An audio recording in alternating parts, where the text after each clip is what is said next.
আসসালামু আলাইকুম সম্মানিত ভিউয়ার্স। এখন সকালবেলা, তো চলে আসলাম, ডিউটিতে যাচ্ছি। তো শেয়ার করব যে দক্ষিণ এশিয়ার বৃহত্তম পার্ক হচ্ছে আমাদের বাংলাদেশে নরসিংদী ড্রিম ওয়ার্ল্ড পার্কে। তো এটা হচ্ছে নরসিংদী ড্রিম ওয়ার্ল্ড পার্কের ভিতরের দৃশ্য। অবশ্যই ভিডিওটি ভালো লাগলে চ্যানেলটি সাবস্ক্রাইব করে পাশে থাকবেন। আর আপনাদের জন্য ভিডিওটি আজ তৈরি করছি। সম্পূর্ণ ভিডিওটি দেখতে থাকুন আর পাশেই থাকুন। খুবই সুন্দর একটি পরিবেশ, নিরিবিলি গাছপালা। এখানে এসে প্রিয় মানুষটাকে নিয়ে একান্তই কিছু সময় কিছু মুহূর্ত পার করতে পারেন, তাহলে হয়তো দুজনের মন ভালো হয়ে যাবে। তো প্রথমে বলে রাখি, এই পার্কটির আয়তন প্রায় 30 একরের উপরে। বিশাল এই পার্কের আয়তন। আর এটা যেটা দেখতেছেন এখন, এটা হচ্ছে টয়লেট। এখানে টয়লেটের ব্যবস্থা করা হয়েছে, ললিপপ টয়লেট ভবন বলা হয় এটাকে। তো এটা হচ্ছে সেই কৃত্রিমভাবে তৈরি করা নদী। আর এই নদীতেই চলে ছোট ছোট স্পিড বোট। আর স্পিড বোটে আপনি চড়ে আদর্শ গ্রামের সৌন্দর্য দেখতে পারবেন। আদর্শ গ্রামে ফুটিয়ে তোলা হয়েছে গ্রাম জীবনের ঐতিহ্য।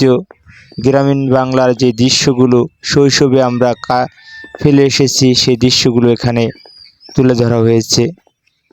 আর এই পার্কটিতে একটা ব্যবস্থা খুবই সুন্দর, সেটা হচ্ছে পায়ে হেঁটে পুরো পার্কটি পরিদর্শন করতে পারবেন। ফটোশ্যুট করার জন্য খুব সুন্দর একটি প্লেস। এই স্থানেও অনেকে ছবি তুলে ভিড় করে। তো আজ সকালের রোদ আলো ঝিলমিল করছে শীতের সকালে। তো চলে আসলাম ডিউটিতে। ভাগ্যের নির্মম পরিহাস, যেখানে মানুষ ঘুরতে আসে আর আমার সেখানেই কর্মের ব্যবস্থা করা হয়েছে। যাই হোক, খুব সুন্দর কিছু সময় পার করছি এখানে। দীর্ঘদিন এখানে ছিলাম, এখন নেই। তো হঠাৎ ভাবতেছিলাম যে ভিডিওটা আপনাদের মাঝে শেয়ার করি। বিভিন্ন রকমের আলপনা এই দেওয়ালে আঁকা হয়েছে, হরিণ, হাতির।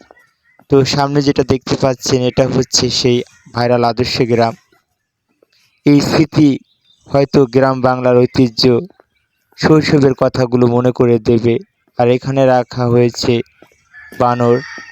এই বানরগুলো এখানে বসবাস করে। তো এগুলো আমরা দেখতে পাচ্ছি, অনেক দিন ধরে দেখছি। তাছাড়া এখানে একটি আদর্শ মুরগির খামার তৈরি করা হয়েছে, যেটা দীর্ঘদিন ধরে দেখে আসছি। তো বেশ ভালোই লাগে। আজকে ভিডিওটি আপনাদের কাছে কেমন লেগেছে অবশ্যই জানাবেন। আর ভালো লাগলে অবশ্যই চ্যানেলটি সাবস্ক্রাইব করবেন। পায়ে হেঁটে আমি যাচ্ছি সামনের দিকে। এই পার্কের ভিতরে বিভিন্ন ধরনের রাইডের ব্যবস্থা করা হয়েছে, শিশু, বৃদ্ধ সকলের জন্যই। রাইডগুলোতে উঠলে কিন্তু খুবই ভালো লাগে। তো এই পার্কের ভিতরে স্যাটেলাইট তৈরি করা হয়েছে। পদ্মা সেতুর আদলে একটা বিশাল সেতু তৈরি করা হয়েছে, যার উপর দিয়ে ট্রেন চলাচল করে। তো দেখতে থাকুন, আমি আপনাদেরকে সবগুলোই দেখাবো। এটা হচ্ছে টানেল। এখানে কিন্তু একটা টানেলও তৈরি করা হয়েছে। এই টানেলটি হচ্ছে নদীর নিচ দিয়ে রাস্তা তৈরি হয়েছে। এই যে বাসটা দেখতে পাচ্ছেন, এটাই হচ্ছে টানেল। তো এই দৃশ্য আপনাকে হয়তো আপনার চোখ জুড়িয়ে যাবে দেখলে। কিছু সময় আপনি কিছু মুহূর্ত উপভোগ করতে পারবেন নরসিংদী ড্রিম ওয়ার্ল্ড পার্কে আসলে। আর এই স্থান থেকে যেটা মাঝখানে দেখতে পাচ্ছেন, এখানে কিন্তু আপনারা যারা ধনী ব্যক্তি আছেন, তারা চাইলে কিন্তু এখানে হেলিকপ্টার নিয়েও আসতে পারবেন। হেলিকপ্টারে নেওয়া আনার ব্যবস্থা আছে। আর এটাই হচ্ছে সেই ভাইরাল পদ্মা সেতু। এখানে টিকিট কেটে ট্রেনে চড়তে হবে। এটার উপর দিয়ে কিন্তু মেট্রো রেল চলাচল করার ব্যবস্থা আছে। পাশে দেখতে পাচ্ছেন একটি ডিঙ্গি নৌকা। এই ডিঙ্গি নৌকাটি হয়তো পানি নৌপথে চলাচল করার জন্য না, এটা শুধু ঘাটে বেঁধে রাখার জন্য। তো দেখেন, এখানে আম গাছটা এত মুকুল এসেছে, যা দেখলে আপনি অবাক হয়ে যাবেন। তো এই আমগুলো আমরাই খেয়ে থাকি। আর দর্শনার্থী যারা আসে, তারা কিন্তু এগুলো দেখে দেখে যায়। তো এই বছরও অনেক দর্শনার্থী আমাদের সামনে অনেকে আম পেড়ে খেয়েছে। তো হয় কি, যখন একটা গাছ থেকে আম পেড়ে খাওয়া শুরু করে তখন তার বলার কিছু থাকে না। তো আপনাদের প্রতি রিকোয়েস্ট থাকবে, যদিও এই আমগুলো সৌন্দর্য বাড়ায়, হয়তো এই আমগুলো আমরা নিচে পড়লে খাই, তাছাড়া এই গাছ থেকে পেড়ে কখনো খাই না। তো এই বছরে কিন্তু আম গাছে প্রচুর মুকুল এসেছে। আর আপনারা যদি নরসিংদী ড্রিম হলিডে পার্কে আসতে চান তাহলে যাত্রাবাড়ি থেকে খুব সহজে আসতে পারবেন। এটা হচ্ছে ঢাকা সিলেট মহাসড়ক চুইতাপের অর্থাৎ ৫ মোচরের কাছেই ড্রিম হলিডে পার্ক অবস্থিত, বা শেখেরহাট মাধবদী এখান থেকে খুব কাছে। তো পার্কটিতে আপনারা আসতে পারেন।